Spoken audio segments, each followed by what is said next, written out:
మొన్న గత వారం 10 రోజులుగా హైదరాబాద్ మహానగరంలో అదేవిధంగా రాష్ట్రంలోని వివిధ పట్టణాల్లో సూర్యాపేట కావచ్చు, ఆదిలాబాద్ కావచ్చు, సంగారెడ్డి కావచ్చు, ఇంకా ఇతర కొన్ని పట్టణాల్లో కూడా చాలా చోట్ల ప్రభుత్వం యొక్క దుందుడుకు వైఖరి వల్ల చాలామంది పేదలు మరి మా పార్టీ నాయకత్వాన్ని కలిసి పెద్దలు కేసీఆర్ గారిని తలుచుకుంటూ ఒకటే మాట చెప్తా ఉన్నారు. ఎన్నో ఆశలతో సాధించుకున్న తెలంగాణ రాష్ట్రంలో ఈ రకమైన అన్యాయం మళ్ళొక్కసారి కాంగ్రెస్ పార్టీ చేస్తుంది అని మేము ఊహించలేదు. ఏ ఇందిరమ్మ చెప్పింది, ఏ సోనియమ్మ చెప్పింది, పేదవాళ్ళ ఇల్లు కూల్చి పేదవాళ్ళ కొంపలు కూల్చి పెద్దలకు లాభం చేయమని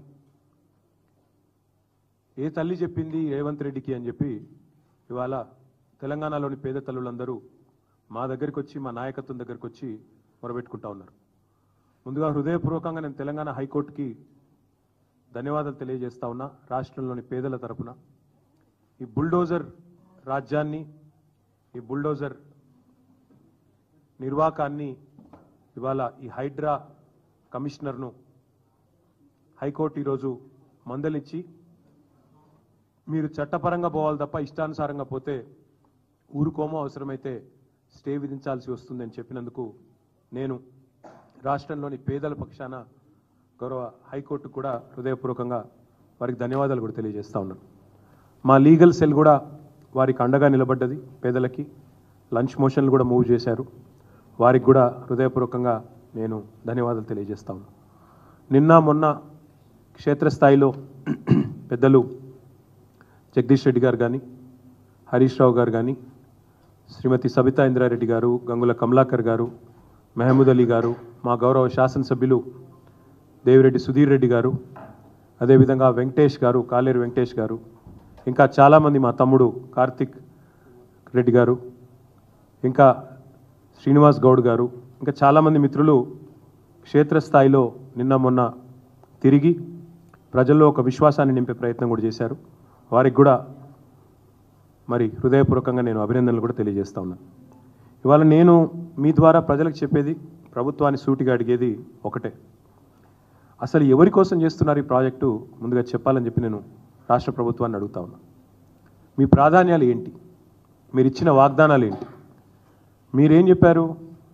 100 రోజుల్లో 6 గ్యారంటీలు అమలు చేస్తాం అని చెప్పి ఫుల్ పేజ్ యాడ్స్, 100 రోజులు 100 రోజులు 100 రోజులు అని చెప్పి వచ్చిన అధికారంలోకి వచ్చిన 100 రోజుల్లోనే 2000 పెన్షన్ 4000 అవుతుందని, అధికారంలోకి వచ్చిన 100 రోజుల్లోనే మహిళలందరికీ నెలకు 2500 చొప్పున ఇస్తామని, అధికారంలోకి వచ్చిన 100 రోజుల లోపలనే మరి తులం బంగారం ఇచ్చి కళ్యాణ లక్ష్మికి అప్పటికే ఇస్తున్న ₹1,00,000 అదనంగా ఇస్తామని, అదే మాదిరిగా మొదటి రోజే 2 లక్షల రుణమాఫీ చేస్తామని, 100 రోజుల్లోనే రైతు బంధును 10,000 నుంచి 15,000 చేస్తామని చెప్పి అధికారంలోకి వచ్చారు.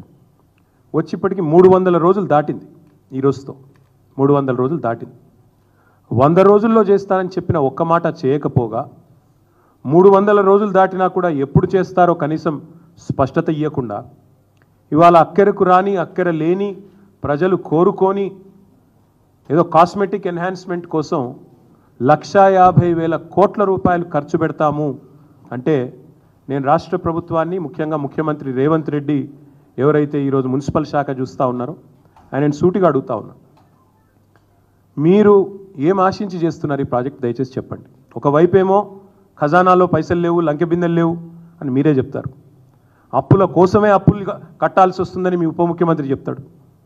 ఇంతవరకు కనీసం ఒక్క పని కూడా మీరు సవ్యంగా ఇచ్చిన హామీ ఒక్కటి నెరవేర్చలేదు. రుణమాఫీ అన్నారు, దేవుళ్ళ మీద ఒట్టు పెట్టారు, 15 ఆగస్టు అన్నారు, డిసెంబర్ 9 అన్నారు, ఇప్పటివరకు అది కూడా పూర్తి చేయలేదు. ఒక్క గ్యారంటీ కూడా ఇంతవరకు అమలు చేయలేదు. ఒక్కటంటే ఒక్కటి కూడా అమలు చేయలేదు. 420 హామీలు ఉన్నాయి, ఒక్కటి కూడా ఇప్పటివరకు 10 నెలలు అమలు చేసిన పాపన పోలేదు.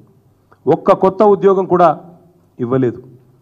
కానీ ఈరోజు దాదాపు 25,000 కుటుంబాలను రోడ్డు మీద పడేస్తా, 1,00,000 మందిని నిరాశ్రయులను చేస్తా అని మూసీ బాధితుల పాలిట ఒక కాలయముడిలాగా ముఖ్యమంత్రి గారు మారిపోయినారు. నేను ముఖ్యమంత్రి గారిని ఒకటే అడుగుతా ఉన్నా, మీకు ఎవరిచ్చారు ఈ అధికారం? అసలు తప్పు చేసింది ఎవరు? నేరం చేసింది ఎవరు? శిక్ష ఎవరికి వేస్తున్నారు మీరు? మీరు చూడండి, వాళ్ళ మాటలు వినండి దయచేసి. ఎవరైతే బాధితులు ఉన్నారో మా దగ్గరకు వచ్చి చెప్తా ఉన్నారో వారి మాట దయచేసి మీరు వినండి, వారి ఆక్రందనలు వినండి. 1994లో మీ కాంగ్రెస్ ప్రభుత్వం ఉన్నప్పుడే మాకు పట్టాలు ఇచ్చారు, మాకు రిజిస్ట్రేషన్లు అయినాయి. అప్పటి నుంచి ఇప్పటి వరకు అక్కడే ఉంటున్నాం. 30-35 ఏళ్ళ నుంచి ఉంటున్నాం, 40 ఏళ్ళ నుంచి ఉంటున్నాం, 50 ఏళ్ళ నుంచి ఉన్న వాళ్ళు ఉన్నాం. కాంగ్రెస్ ప్రభుత్వంలోనే మాకు పట్టాలు వచ్చినాయి, కాంగ్రెస్ ప్రభుత్వంలోనే మా రిజిస్ట్రేషన్లు అయినాయి, కాంగ్రెస్ ప్రభుత్వంలోనే మేము ఇల్లు కట్టుకున్నాం అని చెప్పి వాళ్ళు చెప్తా ఉన్నారు. ఈరోజు వాళ్ళు అడుగుతూ ఉన్నారు, మరి ఆనాడు రిజిస్ట్రేషన్ చేయించుకున్నప్పుడు కానీ, బిల్డింగ్ పర్మిషన్లు ఇచ్చినప్పుడు కానీ, ఆనాడు ప్రాపర్టీ ట్యాక్స్ కట్టించుకున్నప్పుడు కానీ, మాకు కరెంటు కనెక్షన్ ఇచ్చినప్పుడు కానీ, మంచినీళ్ళ బిల్లు కట్టుకున్నప్పుడు కానీ ఆ రోజు లేని అభ్యంతరాలు ఈ రోజు ఎందుకు వస్తున్నాయని వాళ్ళు అడుగుతున్న సూటి ప్రశ్నకు ప్రభుత్వం దగ్గర సమాధానం ఉందా అని నేను అడుగుతాను. రెండవది, ముఖ్యమంత్రి గారు ఒక మాట అర్థం చేసుకోవాలి. అసలు ఒక పేద మధ్యతరగతి కుటుంబానికి ఇల్లు అనేది జీవితకాలం వాళ్ళు చేసిన కష్టానికి ప్రతిరూపం. ఇల్లు అనేది ఒక ఇమోషన్. ఇల్లు అనేది ఆ కుటుంబం మొత్తం కలలుగానే ఒక సౌధం. అదేదో కేవలం ఒక 4 ఇటుకలు లేదా 2 రాళ్ళు పెట్టి కట్టిన ఒక కట్టడం కాదు. ఇల్లు అనేది ఒక జ్ఞాపకాల పొదరిల్లు. అలాంటి ఇల్లును మీరు నిర్దాక్షిణ్యంగా కూల్చేస్తామంటే ఆ బాధ మీకు తెలియకపోవచ్చు రేవంత్ రెడ్డి గారు, మాకు తెలుసు. మా కుటుంబం స్వయంగా కేసీఆర్ గారి కుటుంబం ఒకసారి కాదు 2 సార్లు డిస్ప్లేస్ అయ్యాం మేము. మా నాయనమ్మ ఊరు పోసాన్పల్లె అని అప్పర్ మానేరు డ్యాంలో 1940లో మునిగిపోతే అక్కడి నుంచి తట్టాబుట్టా తీసుకొని మేమంతా చింతమడకకు వచ్చింది మా కుటుంబం. మా అమ్మమ్మ ఊరు, మా అమ్మగారి అమ్మ ఊరు మొన్న మిడ్మానేరులో మా ప్రభుత్వం వచ్చిన తర్వాతనే 2014 తర్వాత మా అమ్మమ్మ గారి ఊరు కూడా మునిగిపోయింది. మా జ్ఞాపకాలు, ఆ ఇల్లు అన్నీ అక్కడే పోయినాయి. సో ఒకసారి కాదు 2 సార్లు డిస్ప్లేస్ అయిన ఫ్యామిలీ మాది. మాకు తెలుసు ఆ బాధ ఎట్లుంటుందో తెలుసు. ఒకసారి నిర్వాసితులుగా మారితే ఆ ఊరితో అల్లుకున్న జ్ఞాపకాలు కానీ, ఆ ఇంటితో అల్లుకున్న కొన్ని ఆశలు, ఆకాంక్షలు కానీ ఎట్లుంటాయో మాకు తెలుసు. మీకు తెలియకపోవచ్చు రేవంత్ రెడ్డి గారికి. ఎందుకంటే మీలాగా అయాచితంగా లకీల్రాలో వచ్చినట్టు ధన్మనే ఊడిపడలేదు ప్రజలు. పాపం కష్టపడి, ఇదే మీ కాంగ్రెస్ ప్రభుత్వమే, ఇలా మీరు ముఖ్యమంత్రి కావచ్చు కానీ గతంలో మీ కాంగ్రెస్ ముఖ్యమంత్రులు ఉన్నప్పుడే అన్ని అనుమతులు తీసుకొని కట్టుకున్న ఇండ్లు ఇవి. 20, 30, 40 ఏళ్ళ కష్టంతో, రెక్కల కష్టంతో కట్టుకున్న ఇండ్లు. పట్టాలు ఉన్నాయి, రిజిస్ట్రేషన్లు ఉన్నాయి, ఇంటి నెంబర్లు ఉన్నాయి, కరెంటు బిల్లులు ఉన్నాయి, నల్లా బిల్లులు ఉన్నాయి. అన్ని అంటే చట్టరీత్యా అన్ని రకాలుగా న్యాయమైన పూర్తి స్థాయిలో ప్రభుత్వం గుర్తించిన ఇండ్లు. కానీ దాని మీద ప్రచారం ఎట్లా చేస్తున్నారండి? ఇవాళ నేను చూస్తూ ఉంటే సోషల్ మీడియాలో కాంగ్రెస్ వాళ్ళు ఆ కనుగోలు గారు ఏదో కొత్త టీం పెట్టిందట, 500 మందిని పెట్టి ప్రచారం ఎట్లాంటి, వీళ్ళంతా ఆక్రమణదారులు, వీళ్ళందరూ కూడా FTLలో కట్టినరు, బఫర్ జోన్లో కట్టినరు. అంటే మరి ఇన్ని రోజులు గుడ్డి గుర్రాల పనులు తోమినరా మీ ప్రభుత్వాలు? గతంలో కాంగ్రెస్ ప్రభుత్వాలు 50 ఏళ్ళ మీ నిర్వాహకమే కదా ఇవాళ వాళ్ళందరూ ఇంత అవస్థలు పడ్డానికి కారణం. 50 ఏళ్లలో ఎన్నడన్నా పట్టించుకున్నారు? ఇగో ఇది 2016లో మా ప్రభుత్వం వచ్చిన తర్వాత ఫస్ట్ టైం హైదరాబాద్లో చెరువులు, వాటి యొక్క FTL, వాటి బఫర్ జోన్లు డ్రా చేస్తూ ఫస్ట్ టైం ఒక జీవో ఇచ్చిన ప్రభుత్వం మా ప్రభుత్వం 2016లో. అంటే అదివరకు 1956 నుంచి 2016 వరకు, అంటే సరిగ్గా 60 ఏళ్ళు ఒక్కరంటే ఒక్క ప్రభుత్వం కాంగ్రెస్ ఉన్నా, మిగతా ప్రభుత్వాలు ఉన్నా కనీసం వాటి బౌండరీస్ కూడా డ్రా చేసే ప్రయత్నం చేయలేదు. ఎట్లా వస్తే అట్లా పట్టాలు ఇచ్చారు, రిజిస్ట్రేషన్లు చేశారు, FTL చూడలేదు, బఫర్ చూడలేదు, ఏది చూడలేదు, కట్టిపారేసిండ్రు, ఇచ్చి పారేసిండ్రు. ఈరోజు ఇప్పుడు 2024వ సంవత్సరంలో వచ్చి మీరు ఆక్రమణదారులు, మీరు తప్పు చేసిండ్రు. నేను అడుగుతా ఉన్నా, మీకు దమ్ముంటే చేత అయితే మొదలు ఎవరైతే పర్మిషన్ ఇచ్చిండ్రో వాళ్ళ మీద చర్య తీసుకోవాలి. హైకోర్టు కూడా అదే చెప్పింది కదా. ఎవరైతే పర్మిషన్ ఇచ్చిండ్రో ఆనాడు, ఎవరైతే అధికారులు, ఎవరైతే ఆనాడున్న ప్రభుత్వాలు, ఎవరెవరైతే ఈ ఆక్రమణలను, మీరు ఈరోజు ఆక్రమణలు అంటున్నారు కదా, వాటిని ప్రోత్సహించిన వాళ్ళు ఉన్నారో మీ ప్రభుత్వాలే గతంలో, వాళ్ళ మీద చర్య తీసుకో. ఎందుకు మరి మేము 2016లో వచ్చి ఈ జీవో ఇచ్చేదాకా ఎందుకు మీ ప్రభుత్వాలు ఎన్నడూ పట్టించుకోలేదని నేను అడుగుతా ఉన్నా. ఇవన్నింటికి మించి లక్షలాది మంది జీవితాలు అంధకారం చేస్తా అంటే ఒక మాట అడుగుతా ఉన్న ముఖ్యమంత్రి, నేను మీ ప్రాధాన్యం ఏంది? అసలు ప్రజలకు ఇచ్చిన మాట నిలబెట్టుకుంటావా? ప్రజలకు ఇచ్చిన మాట ఏంటిది? మీరు రైతులకు రైతు భరోసా అన్నారు, రైతు కూలీలకు నెలకు 1000 రూపాయలు ఇస్తా అన్నారు, ఆటో డ్రైవర్లను బాగా చూసుకుంటాం నెలకు 1000 రూపాయలు ఇస్తా అన్నావు, మహిళా సోదరిమణులను కోటీశ్వరులను చేస్తా అన్నావు, నెలకు 2500 అన్నావు. అది ఏది చేయకపోగా దానికి దేనికి పైసలు లేవట. దానికి మాత్రం పైసలు లేవు, చేతులు రావు, మనసు రాదు. కానీ 1,50,000 కోట్లు ఒక మూసీ ప్రాజెక్టు. నేను ఒకటి అడుగుతా ఉన్నా, మూసీ ప్రాజెక్టు విషయంలో ముఖ్యమంత్రి గారు చెప్పాలా. మేము కూడా మొత్తం దేశంలో ఉండే అన్ని వివరాలు తెప్పించినాం. ఇగో ఇది నమామి గంగే యొక్క ఇగో డిపిఆర్ ప్రాజెక్టు వివరాలు మొత్తం, అసలు దాని మొత్తం ప్రాజెక్ట్ యొక్క పూర్వాపరాలు ఏంది, దాని కథ అనేది నేను కూడా అవుట్ ఆఫ్ క్యూరియాసిటీ తెప్పించిన. ఏంది అసలు నమామి గంగే ఏంది? 2400 కిలోమీటర్ల గంగా నది ప్రక్షాళన కోసం కేంద్ర ప్రభుత్వం స్టార్ట్ చేసింది ఈ కార్యక్రమం నమామి గంగే. 2400 కిలోమీటర్లు మొత్తం కలిసి దానికి పెట్టిన బడ్జెట్ ఎంతో తెలుసా? 40,000 కోట్లు. 2400 కిలోమీటర్ల గంగా నది కోసమేమో 40,000 కోట్లు. కానీ 55 కిలోమీటర్లలో జరిగే మూసీ సుందరీకరణ కోసం మాత్రం ఈ ముఖ్యమంత్రి గారు చెప్తారు 1,50,000 కోట్లు ఖర్చు అవుతుందంట. దీన్ని స్కామ్ అనక ఏమనాలి మరి మేము? దీని వెనకాల ఉన్న మతలబేంది చెప్పాలి కదా.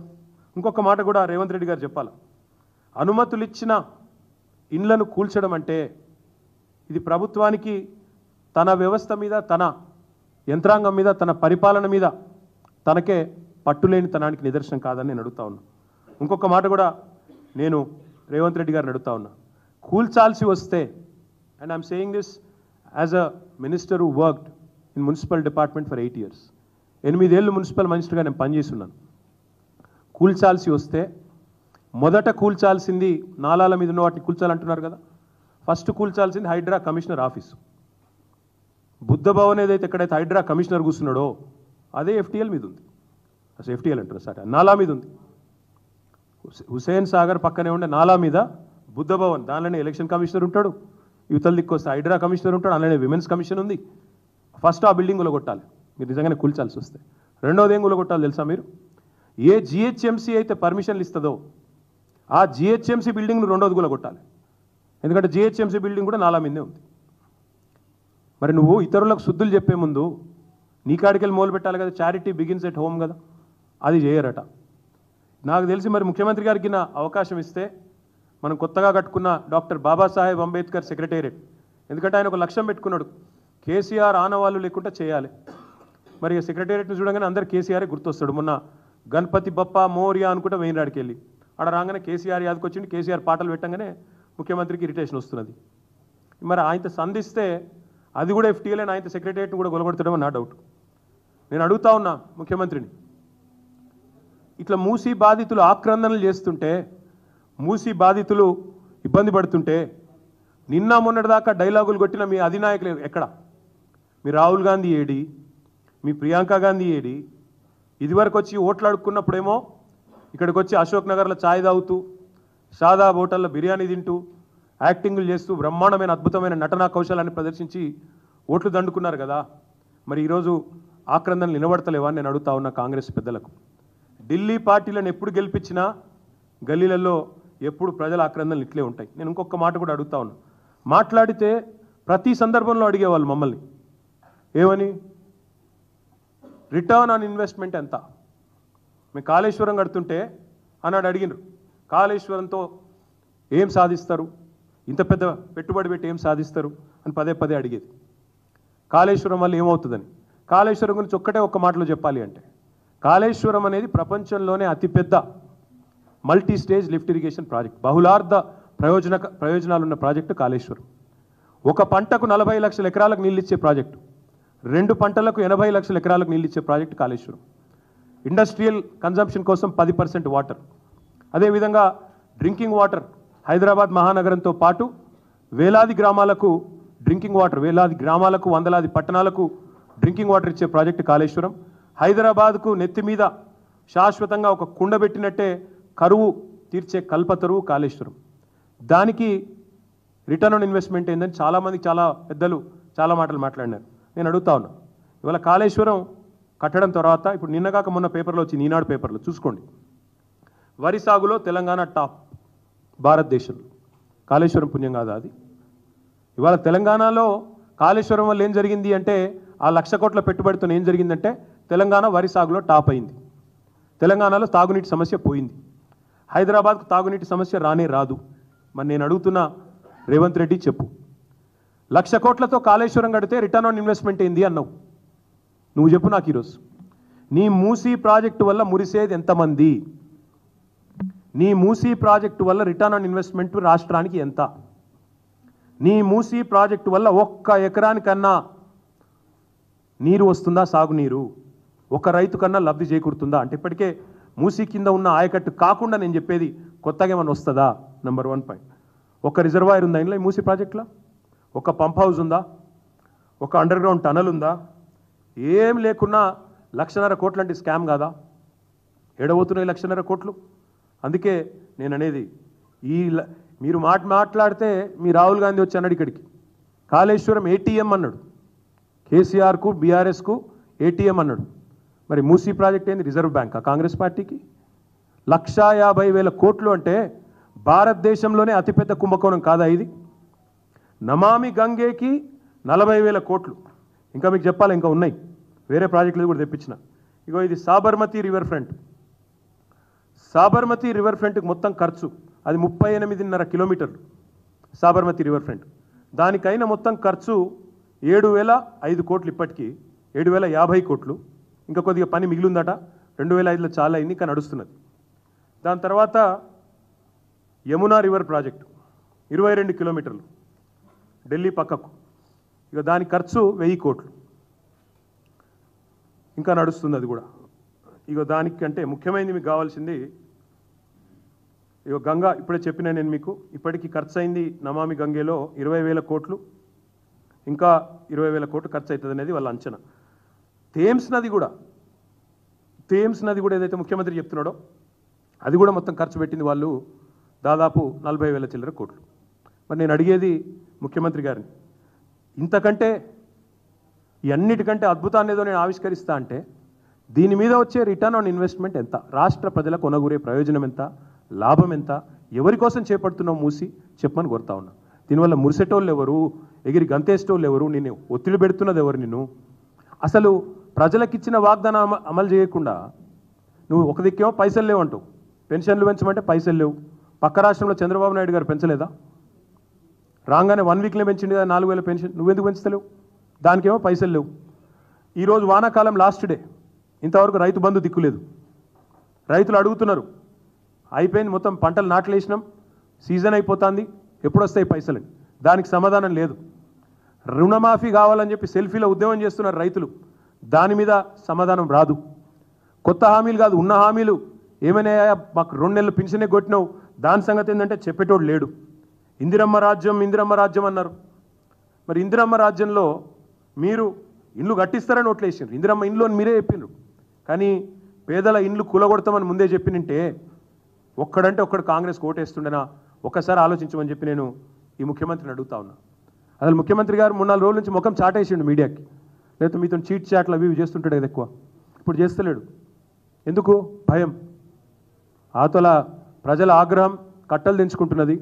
ప్రజలు ఆగ్రహ దగ్గరలో అవుతున్నారనే భయం అధికారులను ముంగడ పెడుతున్నారు. ఇది ఒక అలవాటు అయిపోయింది.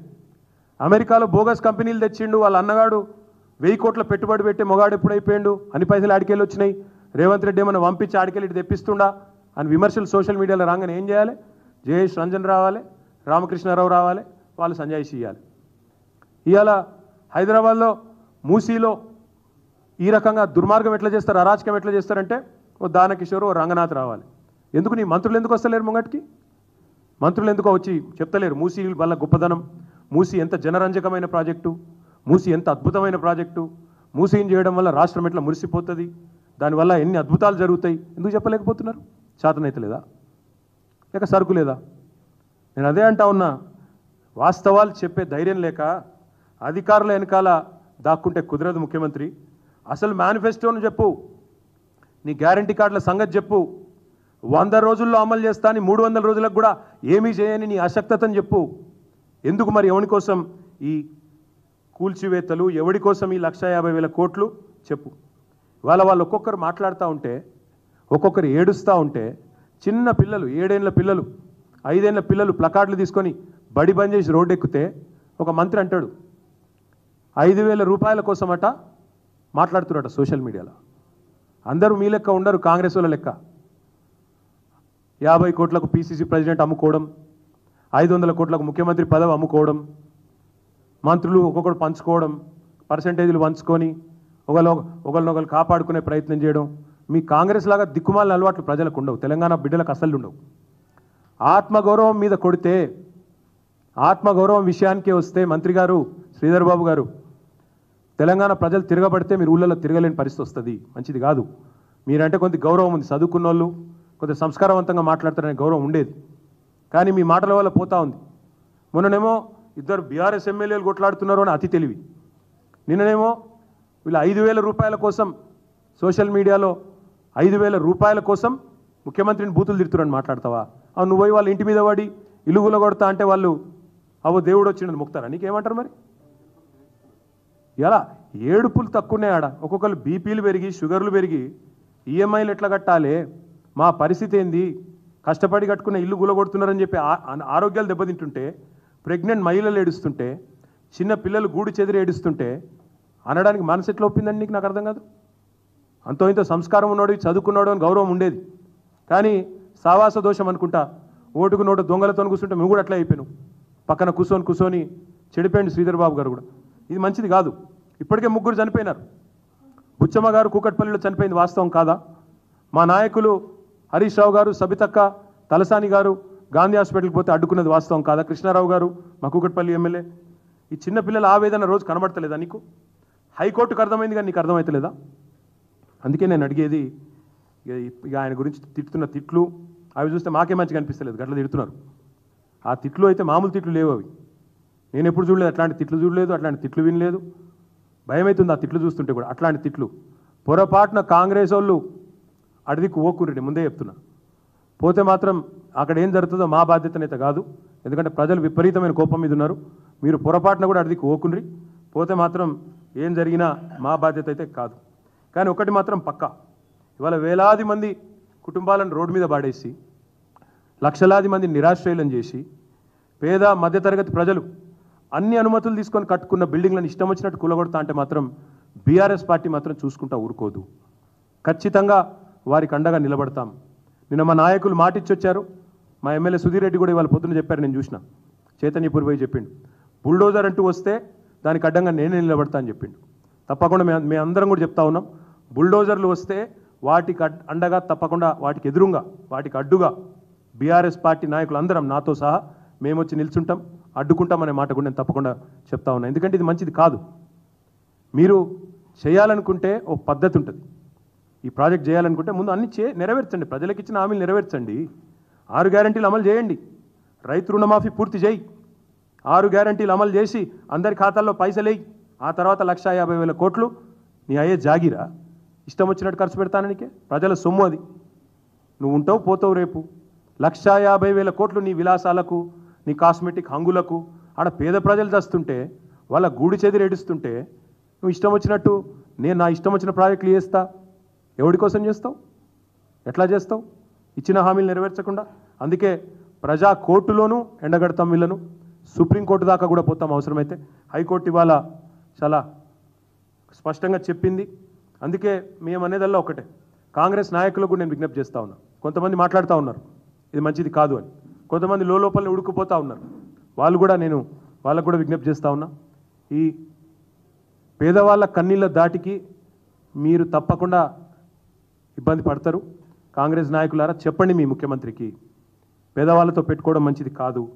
తప్పకుండా ఇవాళ తెలంగాణ ఉద్యమంలో ఈరోజు నిజంగా కరెక్ట్గా సాగరహారం జరిగి 12వ సంవత్సరం, ఈరోజు 12వ వార్షికోత్సవం సాగరహారం. మళ్ళీ మాకు అనుమానం వస్తుంది, మళ్ళీ అట్లాంటి ఉద్యమాలకి నిర్మించాల్సిన పరిస్థితి వస్తుందేమో అని. ఎందుకంటే ఒక్క దగ్గరగా చేస్తున్నది దాష్టికాలు. నిన్న చూసినాం సంగారెడ్డిలో డెమోలిషన్ చేస్తే ఆ రాయి వచ్చి, వీడియో వచ్చింది బయటికి, మీరు చూసింటారు. రాయి వచ్చి ఒక హోమ్ గార్డ్ అనుకుంటా ఆయన, పాపం ఆయన తలిగి చచ్చిపోయిండు.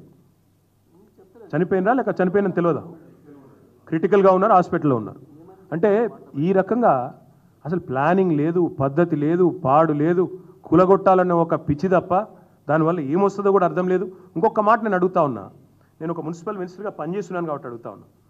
మూసీలో మేము గతంలో ఎవరిని డిస్టర్బ్ చేయకుండా మా పార్టీకి మేము ఇవన్నీ చేసినాం. బ్యూటిఫికేషన్, సుందరీకరణ అంటే పేదల కడుపు కొట్టకుండా కూడా చేయొచ్చు. మేము చేసి చూపెట్టినాం. నాగోల్ దగ్గర 5 కిలోమీటర్ల పరిధిలో మేము ఇవన్నీ కూడా మీకు ఇస్తాను, తీసుకోవచ్చు. ఒక్కటి కాదు మేము చేసింది, 15 బ్రిడ్జిలు మంజూరు చేశాం మూసీ మీద.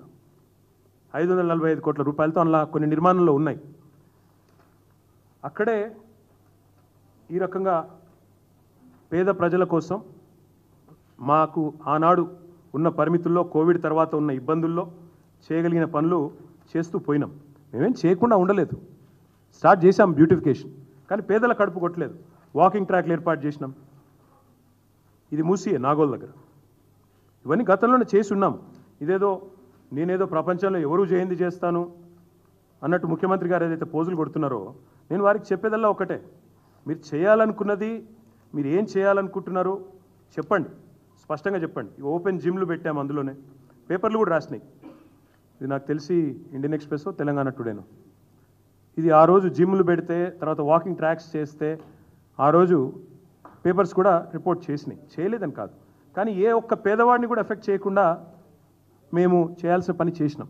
నేను ముఖ్యమంత్రి గారిని అడుగుతా ఉన్నా, మీరు ఒక్క మాట చెప్పండి, స్పష్టంగా చెప్పండి నాకు, అసలు మీరు చేస్తున్నది ఏంటి? మేము ఆల్రెడీ ఎస్టీపీలు మొత్తం మేము పూర్తి చేసినాం. 3866 కోట్ల ఎస్టీపీలు మేము పూర్తి చేసినాం. నిన్నగాక మొన్న నేను కూకట్పల్లిలో, ఫతేనగర్లో అక్కడ ఎస్టీపీని కూడా నేను సందర్శించినాను. చక్కగా నీళ్ళు కూడా, ట్రీట్మెంట్ కూడా చక్కగా జరుగుతుంది. ట్రీటెడ్ వాటర్ కూడా చూశాను నేను అనేది ఎస్టీపీలు మేమే పూర్తి చేసినాం. 15 బ్రిడ్జిలు మేమే మంజూరు చేసినాం 545 కోట్లతో. మనం దేనికి ఖర్చు పెడుతున్నావు 1,50,000 కోట్లు? నిజంగా ఈ ముఖ్యమంత్రి గారు మాట్లాడుతుంటే అర్థం కావట్లేదు. నిన్నగాక మొన్న ఆయన అంటాడు, అసలు కొంతమంది ఇళ్లకి వెళ్ళి వచ్చే మురికి నీరు చెరువులకు పోతుంటే దాన్ని నేను అడ్డుకోకపోతే నేను ముఖ్యమంత్రి ఎట్లయితా? నేను నా డ్యూటీ చేయకపోతే ఎట్లా? ఈరోజు ముఖ్యమంత్రి గారి ఇంట్లోంచి, జూబ్లీ హిల్స్లోంచి వచ్చే మురికి నీరు ఏడబోతుంది ఆయనకి ఎరికేనా? మరి ఈ మురికి నీరును మాత్రమే, మురికి నీరు పోతున్నది గ్రౌండ్లోకి కానీ లేదా పక్కన ఉండే కుంటలలోకి కానీ అంటే మరి ఎస్టీపీలు కట్టిందే అందుకు కదా. 100% ఎస్టీపీలు కట్టింది ఎందుకు? కట్టాం కదా ఆల్రెడీ. ముఖ్యమంత్రి గారికి కూడా తెలియదు పాపం, ఆయనకు అవగాహన లేదు, సబ్జెక్ట్ తెలియదు. ఈ డ్రైనేజ్ వ్యవస్థ అంతా ఎక్కడెక్కడైతే ఇండివిజువల్ హౌసెస్కి అయితే ఎస్టీపీలు ఉండవు కదా. గేటెడ్ కమ్యూనిటీస్కి ఉంటాయి, అపార్ట్మెంట్ కాంప్లెక్స్లకు ఉంటాయి, లేదా ప్రభుత్వం కట్టినంటే నాలాల మీద మనం కట్టిన కాడ ఉంటాయి. అంతేగాని ఇండివిజువల్ హౌసెస్కు, ఇండివిజువల్ డ్వెల్లింగ్స్కి అయితే ఉండవు. కానీ పాపం ఆయనకు తెలియదు. తెలియక ఆయన ఎన్నెన్నో మాట్లాడుతూ ఉన్నాడు. దానికి ఇదే ఆహా ఓహో ఈయన కొత్తగా గొప్ప విషయాలు చెప్తున్నాడని మీడియా దానికి మరి అనవసరం ప్రచారం కూడా కల్పిస్తూ ఉంది. నా విజ్ఞప్తి మీతో కూడా, అట్లా ఎస్టీపీ లేదు కాబట్టి ఇల్లు కూడా కొడతా అంటే హైదరాబాద్లో నాకు తెలిసి ఒక ఇల్లు కూడా మిగలేదు. నాకు చూపెడతారు. ఇప్పుడు ముఖ్యమంత్రి గారి ఇంట్లో ఎస్టీపీ ఉందా? చూపెడతావా? నిన్న మా హరీష్ రావు గారు ఒక ఆరోపణ చేసినారు, కొడంగల్లో ముఖ్యమంత్రి ఇల్లు కుంటలో ఉన్నది అని. మరి ఇల్లు కూడా కొడతావా? రెడ్డి కుంట, సర్వే నెంబర్ 1138. మీ బ్రదర్ తిరుపతి రెడ్డి ఎఫ్టీఎల్ ఉన్నాడు, కూలగొడతావా? మెమో ఉంది క్లియర్గా, ఏమని? 500 మీటర్ల లోపు ఉస్మాన్ సాగర్ కానీ హిమాయత్ సాగర్ కానీ 500 మీటర్ల లోపు నిర్మాణాలు ఉండొద్దు అని. ఇలా మీ మంత్రులు, మీ ఎమ్మెల్యేలు ఉన్నారు అందులో, కూలగొడతావా? మరి వాళ్ళకేమో నోటీసులు ఇస్తారు పెద్దవాళ్లకు, వాళ్ళనేమో కాపాడుతావు కంటికి రెప్పలాగా, పేదవాళ్ళని మాత్రం ఇష్టం వచ్చినట్టు కొడతామంటే ఎట్లా ఊరుకుంటారు అనుకుంటున్నావు? నీకు నిజంగానే నిజాయితీ ఉంటే ముఖ్యమంత్రి గారు, మీ అన్నగారి ఇల్లు ఫస్ట్ కూలగొట్టు, అక్కడ ఎఫ్టీఎల్లో ఉన్నవాళ్ళు, బఫర్లో ఉన్నవాళ్ళు ఇల్లు అన్నీ కూలగొట్టు, నీ ఇల్లు కొడంగల్లో కూలగొట్టు. అదేవిధంగా తర్వాత మీ ఎమ్మెల్యేలు, మీ మంత్రులు ఎవరైతున్నారో పెద్ద పెద్ద నాయకులు 500 మీటర్ల లోపు ఈ జంట జలాశయాలకు నిర్మాణాలు ఉండవద్దని రూల్ ఏదైతే ఉందో మీరు ఇచ్చింది, అది మేమీ లేదు కూడా. 2010లో అనుకుంటా కాంగ్రెస్ గవర్నమెంట్ ఇచ్చిన మెమో ఉంది, మీకు షేర్ చేస్తాను చూసుకోండి. 2010లో ఇచ్చారు. మరి దానికి అనుగుణంగానైతే 500 మీటర్ల లోపల ఒక్క నిర్మాణం ఉండొద్దు. మీ ఎమ్మెల్యేలు, మీ మంత్రులే ఉన్నారు. మీ రెవెన్యూ మినిస్టర్ ఇల్లు ఉంది, వాళ్ళ తమ్ముడిది ఉంది, మీ ఎమ్మెల్యే వివేక్ది ఉంది, మీ కేవీపీ రామచంద్రరావుది ఉంది, ఇంకా చాలామంది ఉన్నారు. ఇక మధు యాష్కి గౌడ్ గారిది ఉంది, ఒకరిగా చాలామంది ఉన్నారు. వాళ్ళందరి ఫస్ట్ కూలగొట్టు. పేదవాళ్ళ ఇండ్ల మీదకి వచ్చే ముందు వాళ్ళందరికీ కూలగొట్టి నీ చిత్తశుద్ధి రుజువు చేసుకొని అటెన్క నువ్వు పేదవాళ్ళ ఇండ్ల మీదకి రా. ఇంకొక మాట కూడా నేను చివరిగా అడిగేది, మేమేమో నిర్మాణం పనిచేసినాం, we did politics of construction, నువ్వేమో పాలిటిక్స్ ఆఫ్ డిస్ట్రక్షన్ చేస్తా ఉన్నావు. Politics of destruction and distraction, విధ్వంసం. మేమేమో వికాసం, ఈయననేమో విధ్వంసం. మేమేమో పని చేసుకుంటూ పోయినాం. అందరూ మా వాళ్ళే. ఈయన మాత్రం ఏంటి అసలు గ్యారంటీలు అమలు ఎక్కడ అడుగుతారేమో అని చెప్పి ప్రజల దృష్టి మలచడానికి ఇవాళ డిస్ట్రాక్షన్ టాక్టిక్స్ అన్ని చేస్తూ ఉన్నారు. చాలా ఉన్నాయి చెప్పాలంటే, కానీ నేను చివరికి ముఖ్యమంత్రి గారిని ఒకటే ఒక మాట అడుగుతా ఉన్నా. నేను అసెంబ్లీలో అడిగితే కూడా సమాధానం రాలేదు, మళ్ళీ ఒకసారి అడుగుతా ఉన్నా. అసలు ఇప్పటివరకు మూసీ డిపిఆర్ఏ లేదండి. ఇప్పటి వరకు మూసీ డిపిఆర్ఏ తయారు కాలే. డీటెయిల్డ్ ప్రాజెక్ట్ రిపోర్టే దిక్కులేదు. అధికారికి ఒక్కరికి ఏం తెలియదు. నేను అడిగిన అసెంబ్లీలో ఉప ముఖ్యమంత్రి గారు ఏదో డైలాగ్ కొట్టిండు, బట్టి విక్రమార్క గారు. మేము కేంద్ర ప్రభుత్వాన్ని అడిగినాం మూసీ బ్యూటిఫికేషన్ కోసం, సహకరించలేదు, రూపాయి ఇయ్యలేదు అన్నాడు అని చెప్పి ఏదో ఇట్లనే తీసి ఇచ్చినామన్నాడు. అదేంటిది నాకు పంపి నేను చూస్తా డిపిఆర్ అన్న. మళ్ళీ తర్వాత వెంటనే నాలుక కరుచుకొని ఇంకా డిపిఆర్ తయారు కాలే అని చెప్పిండు. నేను అడుగుతున్న ముఖ్యమంత్రిని, డిపిఆర్ తయారు కాలే ఎందుకు కూలగొడుతున్నావు? ఇప్పుడు ఎందుకు మార్కింగ్లు ఇస్తున్నావు? రెడ్ లైన్లు ఎందుకు పెడుతున్నావు? నువ్వు రెడ్ లైన్ లేసుడు కాదు, నీకు మేమే డెడ్ లైన్ పెడతాం.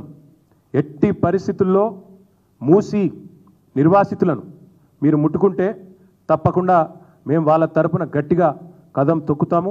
ప్రజాకోర్టే కాదు, చెప్తూ కదా సుప్రీంకోర్టు దాకా కూడా పోతాం, ఇడిచిపెట్టాం. 6 గ్యారంటీలు ముందు అమలు చేయి, అటెనక మూసిరా. మొదలు 6 గ్యారంటీలు అమలు చేసి, నువ్వు చెప్పినావు కదా మహిళలను కోటీశ్వరులను చేస్తా, 1,67,00,000 మంది ఆడబిడ్డల అకౌంట్లలో నెలకు 2,500 ఇస్తా, ముసలోళ్ళందరికీ 4,000 ఇస్తా, కేసీఆర్ ఒక అవ్వకో తాతకో ఇస్తుండే నేను ఇద్దరికి ఇస్తా, ప్రభుత్వ ఉద్యోగుల అమ్మ అయ్య గుడిస్తా, ఇవన్నీ చెప్పినావు కదా, అవన్నీ నెరవేర్చు. ముందు నెరవేర్చిన తర్వాత 100 రోజుల్లో చేస్తానని చెప్పినవి 300 రోజుల్లో కూడా చేయకుండా ఈ దృష్టి మరల్చే ప్రయత్నాలు ఏవైతే చేస్తున్నావో వాటిని మేము వదిలిపెట్టమని చెప్పి కూడా చెబుతూ, ఇంకా డిపిఆర్ లేదు,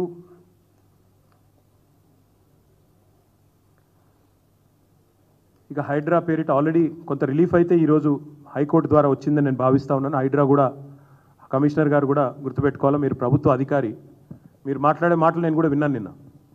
ఆయన చెప్తున్నాడు హైడ్రాను అడ్డుకుంటే హైదరాబాదే మునిగిపోతుందని మాట్లాడుతుండు. హైడ్రాను అడ్డుకుంటున్నట్టు హైదరాబాద్ మునిగిపోతుందట భవిష్యత్తులో. ఇక వీళ్ళు లేనప్పుడు హైదరాబాద్ లేనే లేదు, వీళ్ళు వచ్చినాకనే ఇప్పుడు హైదరాబాద్ అంతా చక్కదిద్దుతున్నాం, మొత్తం నాశనం అయిపోయింది అన్నట్టుగా బిల్డప్ ఇస్తున్నారు. అయ్యా మీరు విధ్వంసం చేయకపోతే చాలు, ఉన్న హైదరాబాద్ యాజ్ ఇట్ ఈజ్ ఉంచితే చాలు.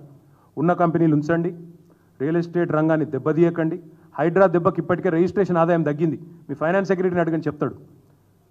1,150 కోట్లు ఉన్నది 750 కోట్లకు పడిపోయింది. తెలుసుకోండి. భయపడతా ఉన్నారు కొనుగోలుదారులు, పెట్టుబడిదారులు భయపడుతున్నారు. అక్రమ నిర్మాణాలు అడ్డుకోండి. ఎక్కడ అడ్డుకోండి? బడ్డింగ్ స్టేజ్లో అడ్డుకోండి. కట్టిన వాటిని 50 ఏళ్ళ కింద కట్టిన వాటిని ఇలా కులగొడతామంటే నీ అయ్యే జాగీర్ కాదని చెప్పి మళ్ళొకసారి తెలియజేస్తూ, ఇప్పుడు మేము క్షేత్రస్థాయి పర్యటన కూడా పోతా ఉన్నాం. రాజేంద్ర నగర్ కాన్స్టిట్యున్సీ, రేపు అంబర్పేట, తర్వాత ఎల్బీ నగర్ వరుసగా పెట్టుకున్నాము. అన్ని కాన్స్టిట్యున్సీలు తిరుగుతాం. ఓల్డ్ సిటీలోని ఇతర కాన్స్టిట్యున్సీలు కూడా మేము ఎదురు చూస్తూ ఉన్నాం. అక్కడ ఉండే లోకల్ పబ్లిక్ రిప్రజెంటేటివ్స్ రెస్పాండ్ అవుతారా కాదా, వాళ్ళు కూడా రెస్పాండ్ అయ్యి ప్రజల ఆవేదనకు అండగా నిలబడతారు అనుకుంటున్నాం. వాళ్ళు కనుక రాకపోతే ప్రధాన ప్రతిపక్షంగా ఓల్డ్ సిటీలోని అన్ని ఏరియాలు కూడా మేము తిరుగుతాం. తప్పకుండా మీ సహకారం కూడా ఉండాలని చెప్పి హృదయపూర్వకంగా కోరుతూ ధన్యవాదాలు. అందరికంటే పెద్ద అరాచక శక్తి ఆయన పక్క సీట్ల కొద్ది ఎత్తైన కుర్చీ చేసుకొని కూర్చుంటాడు. ఆ అరాచక శక్తిని ముందు అడ్డుకోమని చెప్పండి ఆయనకి. ఎందుకంటే అరాచక శక్తి అంటే ఏందో కూడా శ్రీధర్బాబు గారికి అర్థం ఉన్నట్లేదు. అరాచకం అంటే ఏంది బ్రదర్? అర్ధరాత్రి పోయి పేదోళ్ళు ఇల్లు గోళ్ళగొట్టుడు అరాచకం. నోటీస్ ఇవ్వకుండా బ్రదర్నేమో కాపాడుకోవాలి, పెద్దవాళ్ళనేమో కొట్టిపారేయాలనా, అది అరాచకం. తిరుపతి రెడ్డి భద్రంగా ఉండాలి, అనుముల బ్రదర్స్ అందరు నిక్షేపంగా ఉండాలి, కానీ పేదవాడు మాత్రం రోడ్డు మీద పడాలి. నేను చూసిన బ్రదర్ ఎల్బీ నగర్లో కొత్తపేటలో, అరే ఒక టేలా యువలేవారు పాపం, ఒక చిన్న మనిషి, నాకు తెలిసి ఆయన ఏదో సూక్ష్మ రుణం మైక్రో ఫైనాన్స్ తెచ్చుకొని కట్టుకొని ఉంటాడు. ఇడ్లీ బండో లేకపోతే అది మిర్చి బండో, దాని మీద పోయి కొడతాను. ఇంత అరాచకం. ఆ బండిని కొట్టేసిండ్రు, ఏది బుల్డోజర్తో. ఆ మనిషి ఏమైపోతాడు తెల్లారి? ఆయన టేలా నూకేస్తే అయిపోతుండేనా? దాన్ని కొట్టాలనా? గది పైశాచిక ఆనందం, శాడిజం. అది అరాచకం అంటే గది. శ్రీధర్ బాబుకి నేను మళ్ళీ చెప్తా ఉన్నా, ఈయనంటే కొద్ది గౌరవం ఉండే, కానీ ఆయన నేను మాట్లాడిన మాట మాత్రం చాలా టూ మచ్ మాట. కడుపు మండితే తిట్టకుండా ఏం చేస్తారు బ్రదర్? మమ్మల్ని తిట్టలేదా గతంలో? కొన్ని సందర్భాల్లో తిట్టిండ్రు. ఏం చేసినాం? పడ్డాం. కానీ మేము కట్టిన ప్రాజెక్ట్ ఏంది? కాళేశ్వరం ప్రాజెక్టులో ఎంతమందిని రీహాబిలిటేట్ చేయాలో వాళ్ళందరినీ గౌరవప్రదంగా రీహాబిలిటేట్ చేసినాం. ఫైనల్గా కోర్టులు ఎన్ని ఆదేశాలు ఇస్తే వాటికి తూచా తప్పకుండా గౌరవప్రదంగా ఫైనల్గా అందరినీ సాటిస్ఫై చేసి ఆ ప్రాజెక్ట్ ఇవాళ నీళ్ళు ఇక్కడ దాకా వచ్చినాయి, హైదరాబాద్ నెత్తి మీద దాకా. అంటే కేసీఆర్ గొప్పతనం అది. అంత పెద్ద ప్రాజెక్టు అంత అద్భుతంగా కట్టగలిగినాం. వీళ్ళు ఎన్ని అపోజిషన్ ఎంత ఇబ్బంది పెట్టినా కూడా అందరినీ సాటిస్ఫై చేసి చేసినాం. మీరు కూడా పని చేయండి చేత అయితే.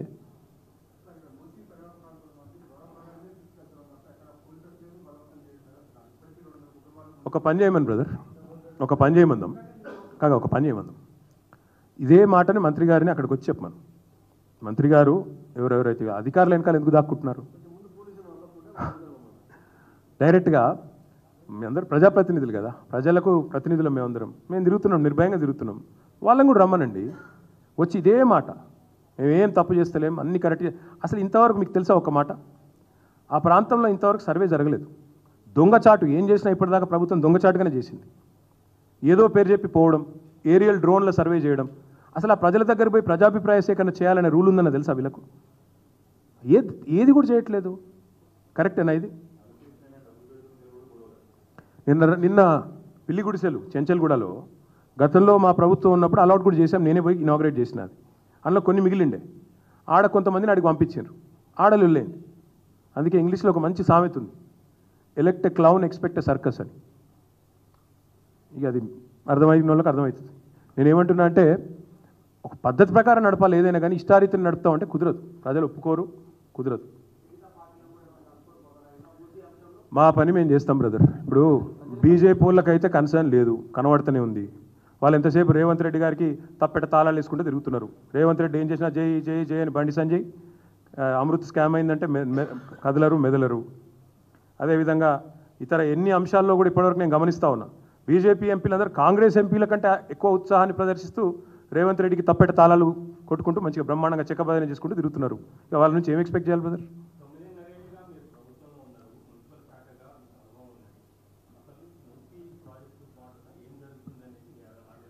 భారతదేశంలోనే అతిపెద్ద కుంభకోణం జరుగుతుంది. మీరు కొద్దిగా లేట్గా వచ్చినట్టు అర్థమే, అందుకే చెప్తున్నా, భారతదేశంలోనే అతిపెద్ద కుంభకోణం ఇది. కాంగ్రెస్ పార్టీ వచ్చే జాతీయ ఎన్నికలకు రిజర్వ్ బ్యాంకుగా ఈ ప్రాజెక్టును వాడుకోవాలనుకుంటున్నది. మేమున్నప్పుడు ఈ ప్రాజెక్టు మొత్తం కూడా ఆనాడు మొత్తం ఇంక్లూడింగ్ ఈస్ట్ వెస్ట్ ఎక్స్ప్రెస్ వేతో సహా, ఇప్పుడు నేను చూపెట్టిన ఈ సుందరీకరణతో సహా మొత్తం కలిపి ఎస్టీపీల నిర్మాణంతో సహా ఆనాడి లెక్క 16,000 చిల్లర కోట్లు మొత్తం. డీటెయిల్డ్ ప్రాజెక్ట్ రిపోర్ట్ అప్పటిది ఉంది. ఇంకొక పని కూడా చేస్తాను నేను. ఆ రోజు నేను మంత్రిగా గ్లోబల్ డిజైన్ కాంపిటీషన్ ఆహ్వానించిన. ఆ గ్లోబల్ డిజైన్స్ కూడా నేను ఇక్కడే, మా హాల్ ఉంది కదా ఇక్కడ పార్టీ ఆఫీస్లో, ఆ హాల్లో మొత్తం ఎగ్జిబిట్ చేస్తాను. ఒక 4-5 రోజుల తర్వాత అవన్నీ కూడా తీసుకొస్తాను. నా ఫోన్లో ఎక్కడ ఉంటాయి ఎతకాల, నా కంప్యూటర్లో ఫోన్లో ఎక్కడ ఉంటాయి ఎతకాల. ఎతికి మొత్తం ఆ రోజు 9 సంస్థలు, అంతర్జాతీయ సంస్థలు, ఇంగ్లాండు ఇంకా ఇతర దేశాల నుంచి 9 సంస్థలు వచ్చినాయి ముంగటికి. ఫైనల్ డిజైన్స్ కూడా అప్రూవ్ అయినాయి. ఎలక్షన్ తర్వాత చేద్దాంలే, మళ్ళీ అధికారంలోకి వస్తాంలే అని చెప్పి అట్లా పెండింగ్ పెట్టాం తప్ప మేము దాన్ని ప్రజలను డిస్టర్బ్ చేయకుండా చక్కగా చేద్దాం అనుకున్నాం. అవన్నీ కూడా మీకు డిస్ప్లే చేస్తాను. 16,000 కోట్లలో అయిపోయే ప్రాజెక్టు 1,50,000 కోట్ల ప్రాజెక్ట్ ఎందుకైంది అనేది ముఖ్యమంత్రి గారు చెప్పాలి, ఆయన మంత్రివర్గం చెప్పాలి. Thank you.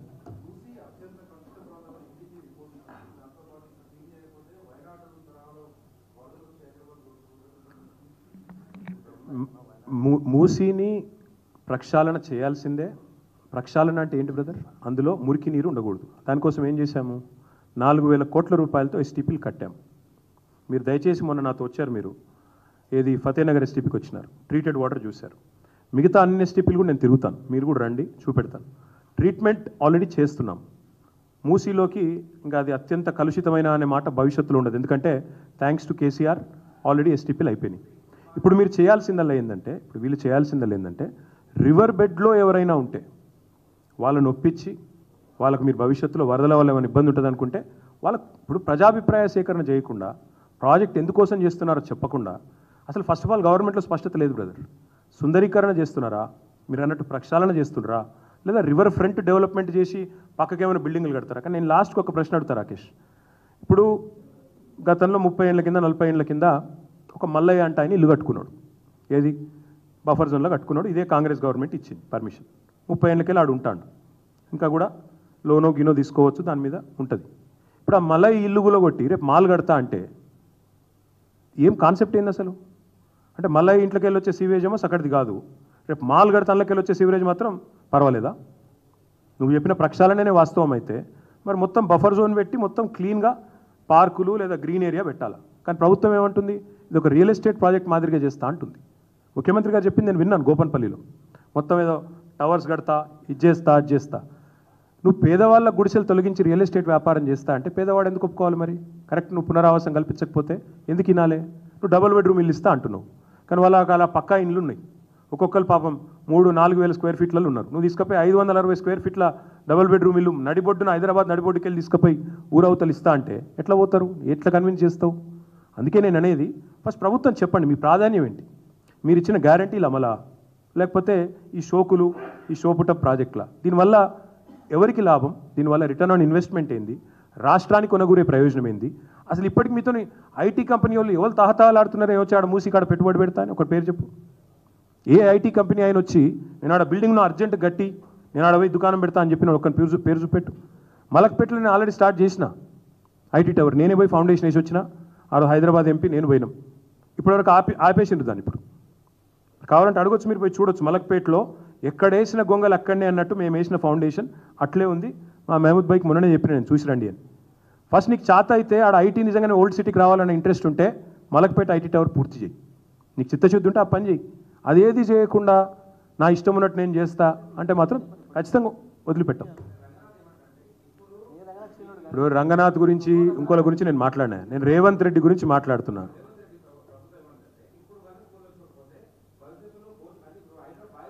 ఇసంటి వాళ్ళు చాలామంది వస్తారు, చాలామంది పోతారు. నేను ఏమంటున్నా బ్రదర్, ఇట్లాంటి గవర్నమెంట్లు చాలా వచ్చినాయి, చాలా పోయినాయి. హైదరాబాద్ నిక్షేపంలా ఉంటుంది, ఎవరితో ఏం ఆగది, అంత టెన్షన్ కూడా అక్కర్లేదు.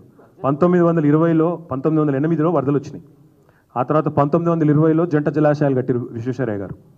2020కి కరెక్ట్గా 100 ఏళ్ళు నిండింది. మళ్ళీ మనకు అక్టోబర్ 2020లో వరదలు వచ్చినాయి.